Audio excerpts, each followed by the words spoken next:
మామూలుగా దండిగానే కాస్తా ఇన్ని క్వాంటిటీ ఉంటుంది. ఇట్లనే లేదు, నేను వ్యక్తిగతంగా నేను చూసినట్టు ఇప్పుడు ఇది ఉంది మనకి మట్ట, ఇంత జంపైన మట్ట ఉంటే వరుసగా ఒకటేసారి 10 కూడా చూసిన నేను. ఒకటే దానికి 10 కూడా చూసిన. అవునా? ఇప్పుడు దానికి 10 వచ్చిన తర్వాత ఇక్కడ ఇది ఏమైనా తట్టుకుంటుందా వెయిట్? అదంతా కదా స్ట్రాంగ్ అవుతుంది అప్పటికి. ఈ బరువు ఇది పెరిగే కొద్దీ పూత వచ్చిన తర్వాత ఎక్కడైతే వీక్ ఉందో,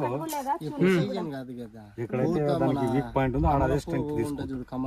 అదే నేను ఏమంటే ఇప్పుడు మనకు ఇట్లాంటివి ఇరుగుతాయి కదా, అది ఇరిగిపోతాయి. ఇప్పుడు అదే ఇరుగుతాయి కదా, అట్లా ఇవి ఇంకా అట్లే వస్తూనే ఉంటాయా ఇయర్లు?